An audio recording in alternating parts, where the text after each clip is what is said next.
Bonjour cher Burundais, bonjour à tout le monde qui me suit. J'aimerais m'entretenir avec les Burundais et aussi avec les habitants de la sous-région des Grands Lacs. Ndabaramukije amahoro y'Imana, kandi ndabipfuriza impera nziza y'umwaka w'imbebiri na mirongo ibiri na gatanu. Alors je vais continuer mon message en français, peut-être pour que la plupart des gens, et surtout nos voisins du Congo et du Rwanda, peut-être aussi d'autres Africains, pour qu'ils puissent suivre ce message. Alors, le président Ndayishimiye a commis une grave erreur en s'invitant en RDC.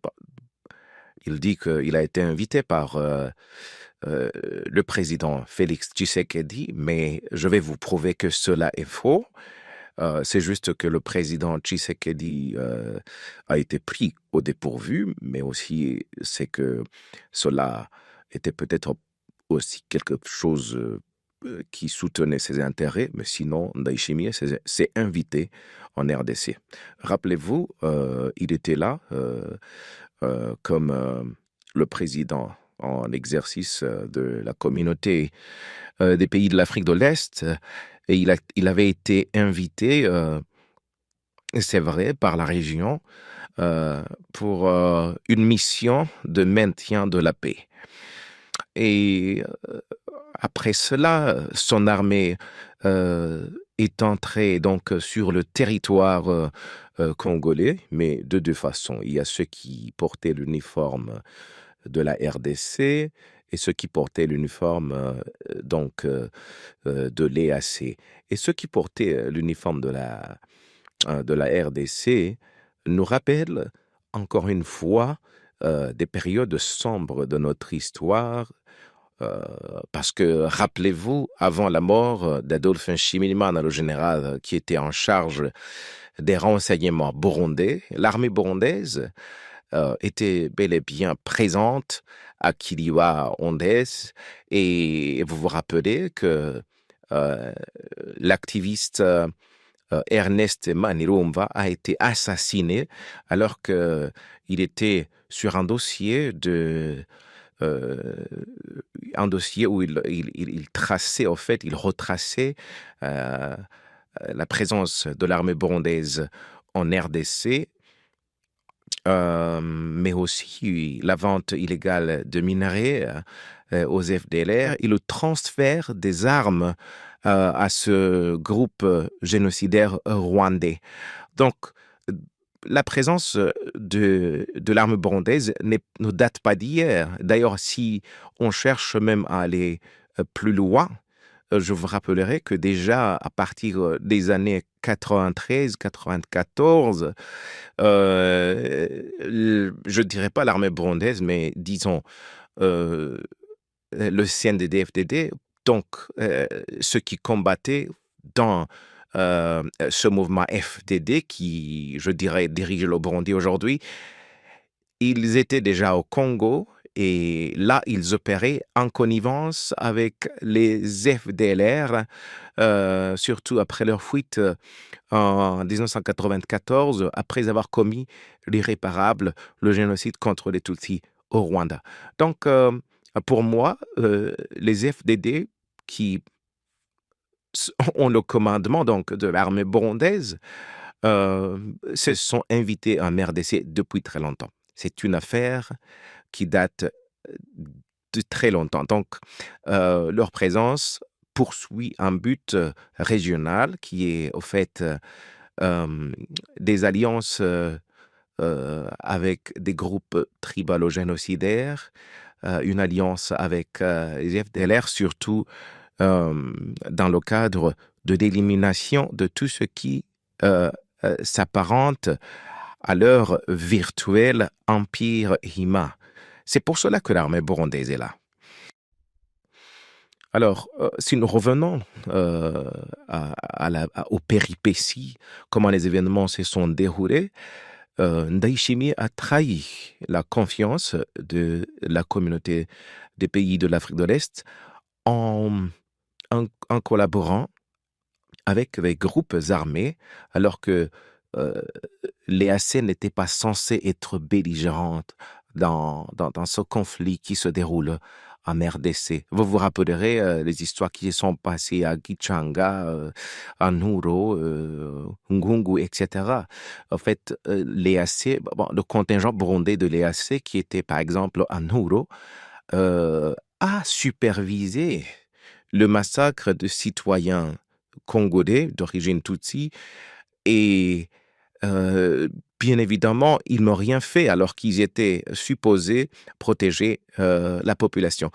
Il y a des témoignages euh, glaçants, des témoignages qui évoquent comment cette population a d'abord fui vers ce contingent de l'EAC qui était positionné tout à côté, et le contingent les a chassés, leur disant qu'ils n'étaient pas à mesure de protéger cette population. Ben, la raison était simple, c'était parce que c'était des Tutsis. Voilà.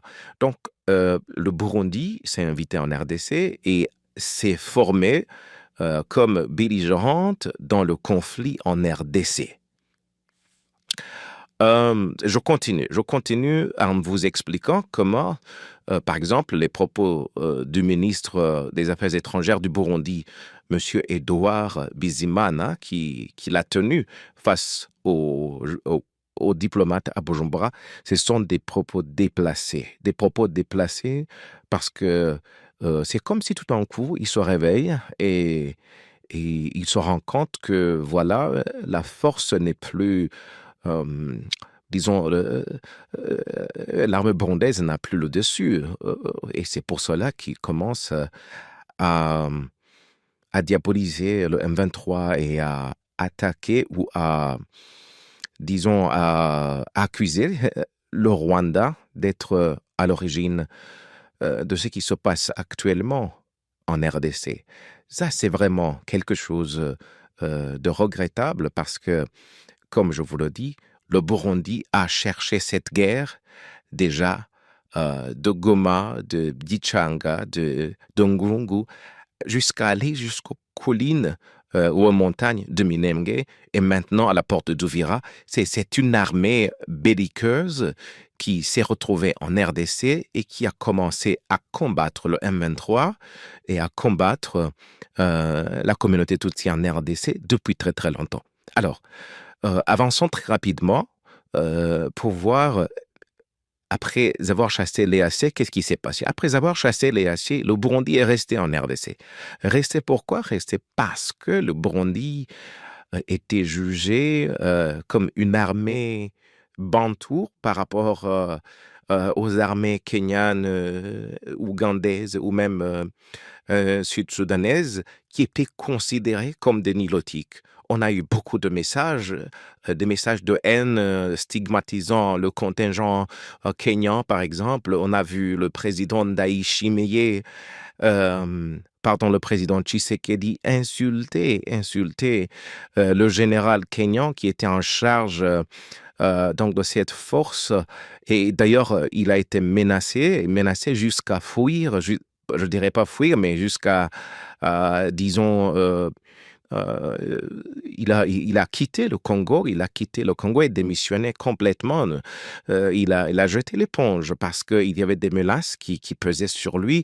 Vu sa morphologie, on a vu des gens comme Bitakwira qui jugeait, qui disait sur les ondes des radios que voilà, Ruto, c'est un Tutsi, que Museveni est un Tutsi, donc le Congo devrait seulement se fier au Burundais. Et voilà, le Burundi a pris, je dirais, a profité de cette idéologie déjà présente en RDC, cette idéologie anti-Tutsi, pour se former comme un belligérant, pas comme une force de maintien de la paix. Et le Burundi a participé au combat, il a été chassé au nord Kivu, il est allé au sud Kivu, et le Burundi a toujours trouvé je dirais, des prétextes, disons que il y a le Red Tabara qui serait quelque part à Minembwe, ce qui est vraiment archi faux. Le Red Tabara n'a jamais été à Minembwe comme allié de Twirwaneho, mais cela a déjà été prouvé par plusieurs observateurs. Et donc, le Burundi, comme vous l'avez entendu très récemment, a déployé des milliers de soldats pour encercler les Banyamulenge. Et le Burundi a exigé aux Banyamulenge où vivre et où ne pas vivre sur leur propre territoire. Le Burundi a exigé aux Banyamulenge de quitter leur terre natale, soi-disant, pour ne pas être avec l'ennemi. Et on se demande qui est l'ennemi du gouvernement burundais en RDC. Pourquoi est-ce que le Burundi aurait des ennemis congolais sur le sol du Congo? Ça, c'est quand même invraisemblable. Et surtout, quand ce sont des populations innocentes. Récemment, on a vu des vidéos. On a vu des vidéos des gens qui étaient encerclés par des Wazalendo. Mais sachez que c'est avec connivence des Burundais, et il les empêchait de partir s'approvisionner. D'ailleurs, ils venaient de s'approvisionner, il les empêchait de retourner chez eux à Minembwe. Tous ces éléments démontrent la mauvaise foi de l'armée burundaise. Maintenant, après avoir combattu l'M23, après avoir combattu les Banyamulenge, actuellement, ce qui est d'actualité, c'est cette guerre qui se passe au Sud Kivu. Rappelez-vous, à la veille de la signature de l'accord de Washington, le Burundi, paraît-il, le Burundi a envoyé encore des bataillons en RDC. On a vu l'aéroport de Bujumbura qui était utilisé par la Belgique pour acheminer du matériel à Bujumbura, à Kindu et partout ailleurs en RDC. On a vu vraiment une montée, je dirais, croissante de discours de guerre sur les réseaux sociaux, des comptes pro-gouvernement du Burundi qui attisaient la guerre en RDC comme si c'est une armée très forte qui va combattre, qui va stopper l'ennemi à Uvira. Et tout d'un coup, à la veille donc de cette signature à Washington, il y a eu des attaques sur toutes les positions de l'AFC M23, des attaques qui étaient menées par les Burundais principalement et l'armée congolaise en second lieu. Et ces attaques ont échoué parce que le M23 a riposté. Rappelez-vous, il y a eu des bombardements aériens, ce qui a été d'ailleurs bien documenté sur tous les réseaux sociaux. Il y a eu un bombardement de drones et tout le monde jubilait, tout le monde était content de voir qu'il y a une montée en puissance de l'armée congolaise, que les drones allaient résoudre tous les problèmes qui étaient là. Et à ce moment-là, personne n'a vu, personne n'a commenté, aucune chaîne internationale, aucune organisation internationale n'a stoppé le Congo et le Burundi dans ces actions délibérées de violation du cessez-le-feu. Ça, c'est quand même aberrant. Et lorsque le M23 a riposté, c'est là qu'on a dit, voilà, que le M23 a violé le cessez-le-feu. Pourtant, si vous lisez, par exemple, ce que le porte-parole du M23, M. Kanyoka, disait, déjà à partir du mois passé, tout le mois de novembre et une partie donc du début de décembre, il ne faisait que alerter la communauté internationale, prendre à témoin la communauté internationale sur des cas de violation du cessez-le-feu par le gouvernement de Kinshasa par des bombardements aériens. Des bombardements aériens, je vous le rappelle, qui venaient du Burundi, parce que l'aéroport de Bujumbura a été utilisé comme base arrière donc, de cette coalition. Maintenant, lorsque le M23 a riposté, les Burundais ne s'y attendaient pas, bien sûr. Ils ne s'attendaient pas à ce que le M23 riposte. Et le Burundi a perdu. Et les éléments de l'armée burundaise se sont enfouis. Et c'est à ce moment-là qu'ils ont commencé à larguer des missiles, des bombes sur le territoire contrôlé par la M23, entre autres Kamanyola, disons pour déstabiliser le M23. Et c'est là qu'ils ont tué des civils, qu'ils ont détruit des maisons, parce que Kamanyola, c'est quand même une zone densément peuplée, qui compte vraiment pas mal de gens qui étaient là. On a vu un déplacement de la population très, très massif, des gens qui ont fui vers le Rwanda, des gens qui ont fui vers le Burundi, bien que le Burundi a essayé de les stopper. Mais aujourd'hui, alors, si l'armée burundaise est en train de fuir et que le M23 prend le dessus, ayons le courage de le dire que c'est nous, les Burundais, qui avons cherché cette guerre.